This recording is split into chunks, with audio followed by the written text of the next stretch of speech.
We've seen plenty of chaos in the Cup out west. 4 of these teams will be moving on to the knockout stage.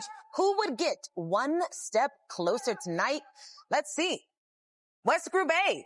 Anthony Edwards and the Timberwolves gearing up for the Suns after being down as much as 18 points in the seconds. Timberwolves heat up. Edwards, step back 3. They're down 1. That's what he does. Good defense, better offense. Got 19 of his 41 there in the third quarter. In the fourth, Devin Booker drives, hits the step back jumper. Suns down 1. He fouled out in the fourth. A couple plays later, shot clock winding down. Edwards to DiVincenzo. Deep 3. Timberwolves up 2. Get double, get off it, make it easy. Sure. And Gillespie steals here. Brooks pass to Jordan. Good win. Deep 3. Suns down by 3. Ooh. Timberwolves turnover. Good win. Just drives straight to the rim for delay. And the Suns make it a 1-point game. Little over 11 seconds left in the game. Off the inbound, Gillespie hits the floating jumper, and the Suns win this by 1. Gillespie had 20 points off the bench. Y'all see Dylan Brooks doing the crybaby after they just won? Did you not see that? We missed that. This guy. OKC in Salt Lake taking on Keontae George and the Jazz. Keontae's 2-man game with Nurkic there gets open with a 2-hand slam. I like Keontae George. I think he's developing great with the Jazz. Yes. Minutes later, Kevin Love left all alone on the perimeter, trains the 3. Second quarter, George finds Markin and cutting for the alley-oop lay-in. Third quarter, the Thunder just took over. Shea gets downhill, shakes out the defender, and again, top of the key. Step back. Don't worry about Markin and take that with you. Money. Yep. You're going to get to his spots now. You don't have to worry about you that. know that. Clock winding down. Jalen Williams wide open from the corner. Gets the shooter's touch. Oh, no, J-Dub. Now, come on now. Everything going OKC's way. Then in the fourth, Thunder playing hot potato. We passing up layups, going behind the back. And they are doing this without J-Dub. Yes. Now, that loss did eliminate the Jazz from Cup play. OKC atop the standings there. I don't think a surprise to anybody, but hey, Suns right on their heels there, edging them out in the point differential. All right. Pelicans Mavs, NBA Cup, West Group B action. The loser is eliminated with a loss. Skip ahead to mid-third quarter. Get out the way. You like that, Dirk? That was Dirk for those at home that can't speak closed mouth. A minute later, Pels down 4. Queen pushing the pace. Behind the back bounce pass. His game, man. Like his game. Not a lot of athleticism, but skill set, everything is there. Point forward right there. Murph with the big finish there. Into the fourth, more highlights. This time, PJ Washington. PJ. Put him on a poster. Pick it up in the late fourth. Game tied at 103. Queen drives against Flag. Gets a tough bucket on his high school teammate. You got to let him know about it, right? You've seen these matchups before. They're used to each other. Talk to him. Nice move. Just over 2 left in regulation. Flag battling Queen again. Volleyball. Got some get back. Volleyball. And 1. Gets the bucket plus the foul. 30 seconds left. Mavs down 2. Flag to Najee Marshall. Out here. The knife. Straight away is good. I like Najee Marshall. You already know you did. He won all the smoke. 10 seconds on the clock. Trey Murphy off the mark from 3. Rebound kicked out to Queen. That 3's no good. That's the game. Mavs get the win in that one. Let's take a look at the standings. A little scuffle there, too. Yeah. Just grab Najee first. Before you grab anybody, grab Najee. Grab Najee. Save yourself. And then grab everybody else afterwards. Grab him first. Good win there for Dallas, Dirk. Good win for Dallas. Yeah, much needed. 0-2 in the Cup, so it was their first win. I needed to get on the board for sure. Playing a little better, competing. Moved Cooper away from the guard and get him a little more comfortable in his normal spot, so he's playing well. Yeah. Now, we had a great game that we could happily revisit. KD and the Rockets taking on Jokic and the Nuggets. This was good. A lot of star power in this one. Uncle Jeff over there. Another great vet. Reed Shepherd here with the hot hand. Got it going. His 4th 3 of the game right there. In the third, Nuggets up by 2. Jokic. Ooh. Put Şengün on a poster. Oh, it's 2 He said, I can do this. Specifically because that was Şengün, because anybody else, he would have laid that up. I'm going to show you something. Amin Thompson drills the pull-up jumper. He finished with 22 points. Under 5 left, Nuggets up 2. Tim Hardaway Jr. to Jamal Murray. I think I was just more impressed that no one traveled. I mean, it was a lot going on in that play. Still made the shot. Later in the fourth, Murray blows by. Too easy. Gets a layup to go. Love that play. Murray, pick and roll. Gut play. Lethal. 10 seconds left, Rockets down 4. Şengün finds Jabari Smith Jr., who hits that corner 3. Big shot. Shot it well. Had a good game. Shot the ball well, yes. One last look for the Rockets. Down by 3. Şengün fires up the desperation 3. Got a good look. Off the mark. And the Rockets fall short. Good win for Denver. Yeah, great win for Denver. Always great to see Jokic and Murray when they are clicking. Man. And here is the locker room after a big NBA Cup group play victory. Down the second half, when they made runs, calming down. Okay, executing offensively. Only a few turnovers in the second half, which is a big deal. And at the end, just execution on both sides. I really mean it. Okay, a lot of real calmness through the group. And I appreciate this the most. Whoever came in and came out, everyone was engaged. You just have to stay engaged to win games like this. All right? It's a Cup win. The guys that have been here, we've never been this far in the Cup. Congratulations. We got a shot at it. But on the other side of that, playing a really good team like that and winning that game is a big deal. And we know what this is. It doesn't stop. It comes again tomorrow. The next game is the exact same as this one. It means the exact same. All right? Hell of a win. Team win. Staying together the whole way through. Bring it in. Good job. AGL, Nuggets roll. Nuggets on 3. 1, 2, 3. Nuggets. Love that big win for coach. Denver. Talk to him. Important West Group C matchup in the Bay tonight. Steph Curry and the Warriors are last in the group. Can they overtake the Blazers at home? Second quarter all tied up. Advia shoots from deep. Connects. Basketball. Really good basketball. Back and forth game early on. Couple minutes later, Gary Payton sets the screen. Curry makes a 3. Minute later, I mean, we've seen this video. Might as well get out there a little bit. What? Steph Curry. Come out there a little bit. And you guessed it, Candace. Steph Curry. Still going. 30 seconds later. That ain't fair to big fella. Island. That ain't fair to big fella. That ain't his fault. Still gotta try to make him drive, huh? That time he tried to close out. He didn't have no brakes. I mean, rinse, wash, repeat. What can we say? Spin cycle. Now, Advia here, it's love for the 3. 5-point game. It should be over, right? Well, Steph Curry comes the other way. Quick 3. Let's step back. Warriors down 2. And Warriors are down 4 after 2 free throws. Steph has 2 chances to pull it close. Couldn't make either. And the Blazers win this one. 127 to 123. But man, even in a loss, never gets old watching Steph pull up. Never. I tell you, I don't like nobody, but I can't not like Steph. I cannot not like Steph. Like, he is just a joy to watch. And we have been talking about just how good it is to see the Blazers fighting in this NBA Cup there. Yeah, we talked about actually that was going to be the one team that had no shot to win this group of death. And look at them. Started off the year really well, competing, playing hard. So I'm happy for these young guys. And Coach Splitter got them playing well. Yes. Let's revisit that Wild Wolves Suns finish. UD, what happened there? So when Ant made the step back on Brooks, he let him hear about it, as he should. But when the game was over, Dillon Brooks got some get back.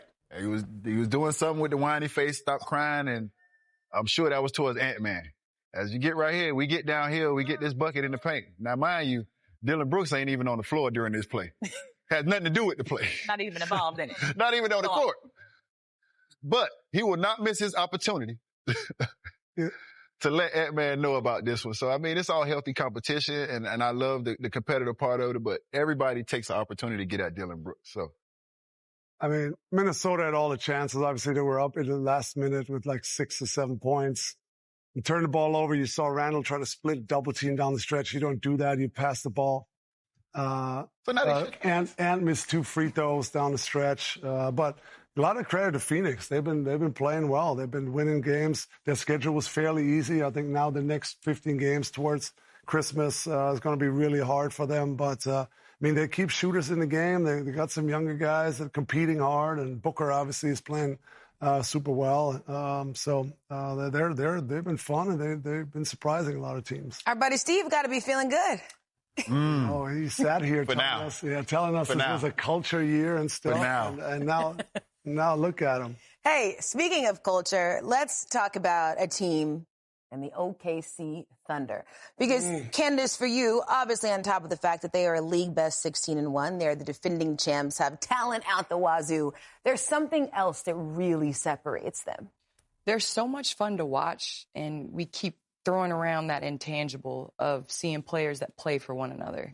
But I kind of equate Shai Gilgeous-Alexander and J-Dub, who has not played this season, so they're doing all of that without him, as like a Steph and Clay. And a thing I was most impressed with Steph and Clay at early in their career was, one, the joy they played with, but they played for each other and with each other. They passed up good to get great. And you see a lot of those similarities in the way that OKC behaves in post-game interviews. You see the way that they behave on the bench. And all of that matters. When you have superstars, you want guys that want to rally around them, want to play for them, and want to follow them. And in SGA, there's no better guy to create that culture with. And so watching OKC play, they're a young team that defends. They went out and got Hartenstein because they struggled with rebounding, and now they're able to play that free-flowing offense. And so I think a lot of people thought, repeating is very difficult. Well, OKC was injured last year. Their 2 bigs in Chet Holmgren and Hartenstein did not play more than 20 games together, and they ended up winning the championship. This year, they are looking scary. Yes. Wild. They look so good. I mean, you mentioned it. Jalen Williams, he hasn't played yet this season, but they are dominating so hard that Shai has only played in 7 fourth quarters. That is how good they are this year, Dirk. Yeah, their defense is the best in the league by a mile. They fly around. They've got defenders all over the place. They got shot blocking that make it super hard. They turn teams over. On offense, they have obviously the mid-range assassin. And they got all these guys that can plug and play. I mean, they can beat you in so many ways. And they're the heavy favorites at this point to repeat. That's how good they look. And I think one of the things about OKC, especially if you're looking at them, they're a joy to watch, the style of play, the joy you talk about. But the thing for me, if I put my front office hat on, is like how they get to the process. Because whether you're a veteran, you're Carmelo Anthony, you're Paul George, and you come into the system, everybody figures out a way to fall in line within their system of how they're going to do business. And so that accountability, that the resources, we're going to see if this works for you and for the organization. And if it doesn't, they are not afraid to move on. They're not afraid to give guys more exposure to play and have those minutes. We talked about a man earlier with the Rockets. But the issue was with him is that he's getting to play with KD, Sengun. A lot of those guys last year, they're all still young and core players. Yes. Like, we're not even talking about SGA, but like superstars that are coming in. But when it starts from the top and it goes all the way down to the bottom, that is when you have culture. Yes. Heat culture. That is when you have playing with the Mavs and a certain culture you had there. Now, I ain't talking about now, Dirk. I'm talking about when you play. But I'm just saying that is when you're part of, you know it. You've been in it. You've played in it. You feel it. It permeates in your post game. It permeates in the half court. It permeates when they say, we're going to take everybody's cell phone at halftime and nobody even blinks about it. Cool. We're all about that life. That is the culture that has been established there. And big shout out to Sam Presti and his whole front office. Yes. They're scouting. They do an excellent job. And so, it's going to be very difficult to beat them this year. Yeah, the Thunder are just dangerous and always so much fun to watch. Sticking in the West, we got to talk Lakers. UD, Braun back. Braun back. King is in town. The King is in town. I mean, I love the first game, coming in and just getting acclimated, just trying to get guys involved, get his win going. Took an open 3 when he got one. But at some point, he's going to get more and more comfortable and the ball's going to be in his hand more and more. And I'm sure they'll figure that out. I don't think anybody is thirsty over there. I think they all have the right, goal in mind is to win a championship. And I think Bron knows what that's supposed to look like. At the end of the day, yes, a lot of guys' natural instinct take over, but LeBron James knows what a championship roster is supposed to look like. So if he has to fall in line to get that done, I think winning is his only option, his only goal right now at this point in his career. What else are you playing for? You have all the accolades. You've got the scoring title. So right now you're playing for a championship. He will sacrifice if need be. And of course, to your point, listen, Bron has done it all. He is, I'm sure, not worried about what I'm about to say, but he can only miss 3 more games until the end of the regular season to be eligible for All-NBA. He's made All-NBA in 21 consecutive seasons, so already a crazy stretch, but nuts to think that only 3 more before it could possibly be broken, Candace. Championships supersede all of that when you get to this point in your career. Yes. You're not trying to play regular basketball. You're not trying to play, like UD said, for all of these other things. I think, honestly, he'd rather finals MVP, to be honest with you. When you get to that point, you won finals MVP. And when he was out, he took a step back and looked at what Austin Reeves was doing with the ball in his hand.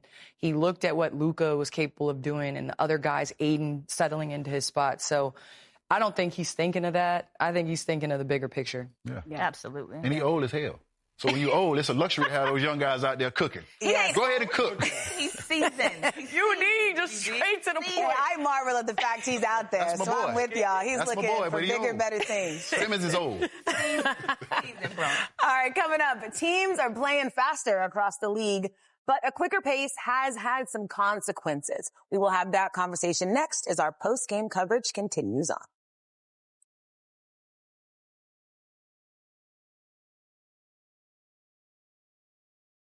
Man, look, at this point, it's championship or bust. Come on now, let's go. Be clean. What are we doing? Boom! That's nice. Hey, boy! Rim. You got moves, boy! Oh, yeah! Play fair. Get back. Do it again. Come on. Go. We're going to win this game. We got to up our physicality. Crackdown. Yeah! That's big time. All right. It's something to continue to grow upon. Right here, micromanage the season. Come on now. Good job. You got all 3, 1, 2, 3. We are officially 1 month into the season, and when you look at some trends that we've seen so far, one that stands out to everyone is just the pace of play. The average pace this season is the highest it's been since the late 1980s. Meanwhile, 10 teams have an average speed of 4.5 miles per hour. The Grizzlies led the league last year at 4.48.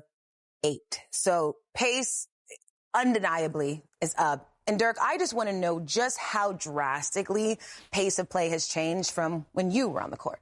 Yeah, it's the pace and space era now, right? There's no the 4s and 5s now used to be bigger and rebounders and set a screen, roll, that's it. And now everybody's spread, everybody can shoot the ball. There's more closeouts, there's more running, there's more pushing. 4s and 5s are pushing the ball up. Everybody can shoot, so you find yourself more in XL, decel all the time, all game long. So there's definitely more wear and tear. There's definitely more running, more closeout situations. So definitely get where this can be an issue. My question is, though, so if your demand is higher during the game, are we preparing ourselves also for that higher demand? Are we on off days? So I can't go 100% in game, then the next day I do nothing and a day off. Then I go 100% again in a game, and then I go 0% the next day. So I have to find a way to mimic what I'm doing in the game, at least, do some cuts, do some live stuff.